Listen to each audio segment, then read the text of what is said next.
Well, good morning, everybody. We're here at from the people to the pulpit, where we're getting questions to engage the sermon, to ask questions about that. We got to get good responses, and so we got Dr. Juan here for us. Good morning, everybody.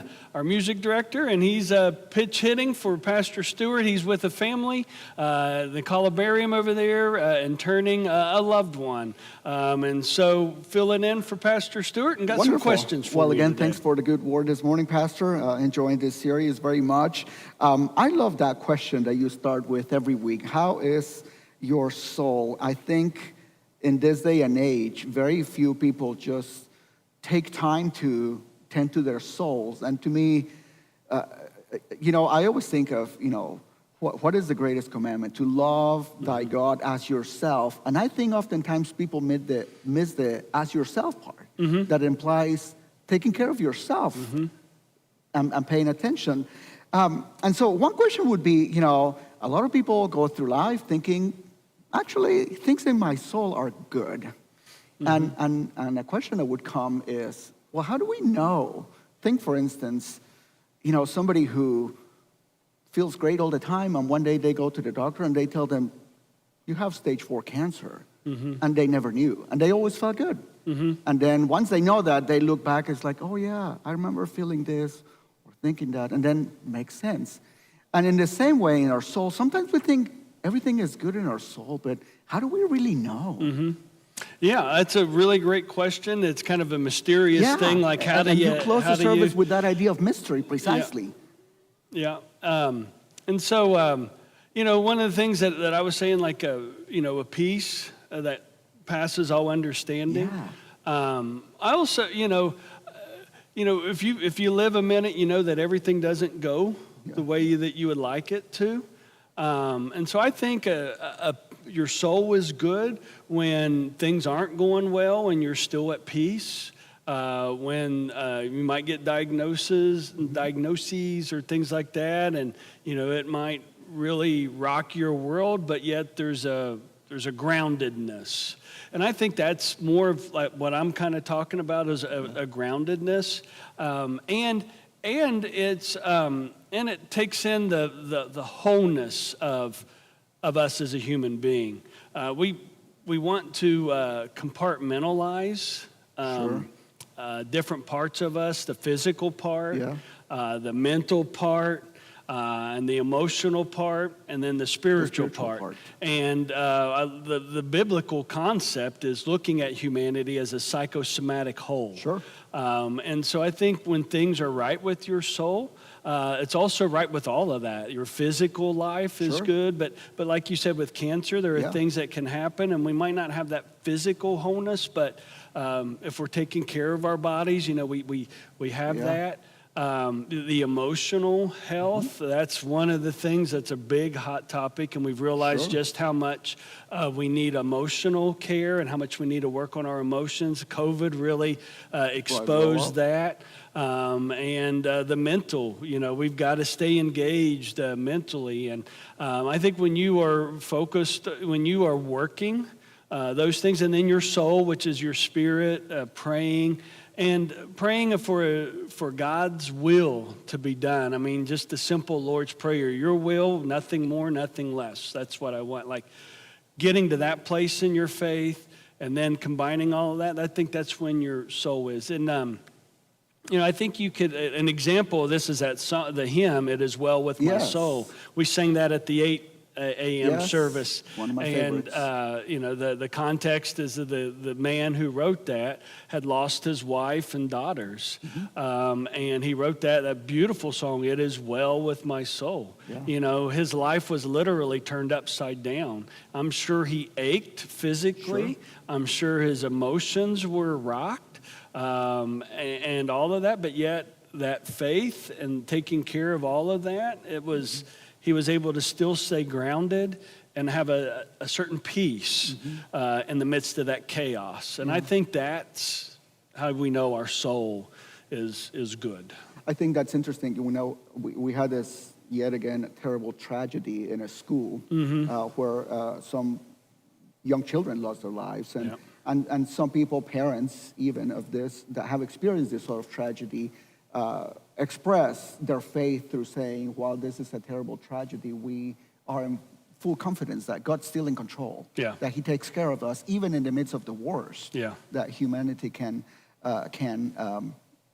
produce, yeah. can do, right? And so this kind of brings me to, you made a reference between bad influences and good influences that we all have. And the question really would be for most of us, as we sit in a pew week after week, what are some of these faith things that we can begin to exercise to become these good influences in those around us, in our family, in our parents, in our neighbor, in our community as we experience tragedies like this? That's a really good thing. One of the things that I see, that we see all across the board during tragedies, is coming together. Yeah. And there is that coming together. I also think in coming together, acknowledging the human loss. That's one of the things that we sometimes, I guess, stray from in faith, that we just want to talk about all the good things, the blessings, and when God acted and answered prayers. Well, God is still very active, even though this tragedy happened. And so there is this acknowledgement of how wrong and how bad, but yet there is this hope. And I see all the time candles and flowers, and all of these are little signs, little symbols, little practices that really help us, to bring us comfort during those times. So I think those good influences that help us during those tragedies is coming together, just loving, supporting, and saying how awful this is. And basically, my heart is hurting with you. Yeah. And just hurting with somebody, walking with them. It's like the empathy that we exercise with people. And I think, if anything, you made a reference to the right way and the wrong way. Oftentimes, simply being there with somebody, not saying anything, but just standing with them, it becomes the right way. Oftentimes, we don't have to say much. Yeah. I'm reminded of the story of Job. When the three friends came and they just sat with them. Yeah, sometimes that was that's great. what we can do, and it was great. Yeah. And oftentimes, when they started messing up, they opened their mouths. That's right. And I think we all can say amen to that. Lord, I tell my children, one of my favorite verses in the Bible is, even the fool is wise when he knows when to shut up, when to be quiet, right? There's great wisdom in that. So as we go, into this walk faith, this process, the way we've always done it, perhaps there is something to be said about moving away from format into moving into an area of substance to pursue depth in our faith, which is different than a series of steps. And to me, there's no greater deconstructionist of faith, as you mentioned towards the end, than Jesus himself. In the Sermon on the Mount, he begins by saying, you've heard it said, like we've always done it this way, but now I tell you. You've heard it said, but now I'm telling you. And completely deconstructed the fate of the day. Like the law was done away with into a series of principles that becomes the new faith, the New Testament, the message of hope. It's not about what you have to do. It's really about the way you live. And so I appreciated this series of sermons on that,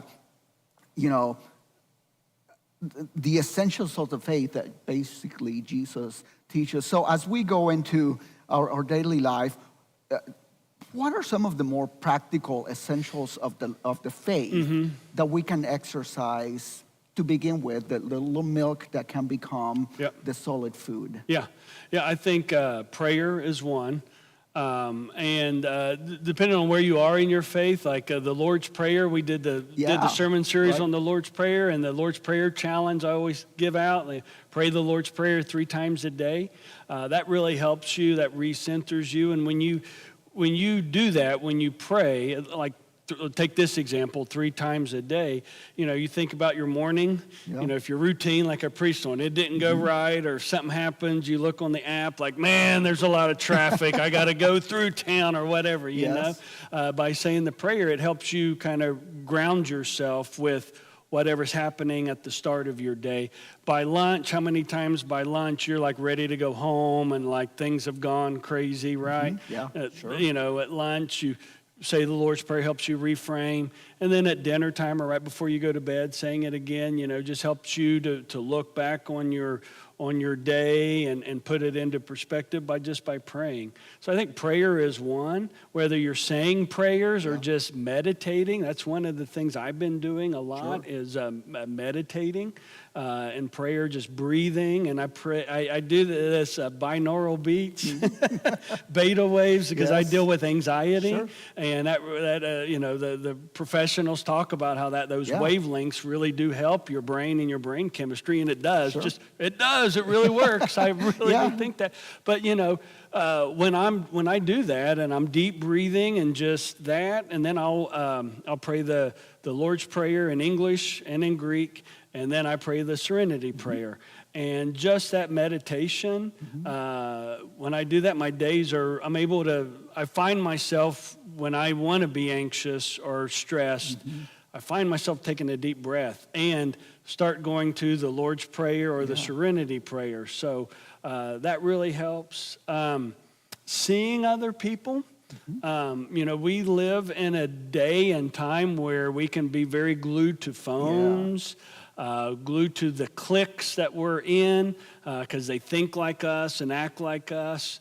But looking at people, seeing people, and listening to people, I found that is also really helps us in our faith. Sure, right. Because that's kind of the service part there, to really care for somebody, to listen. And I think in today's busyness, to just stop and listen is really service to people.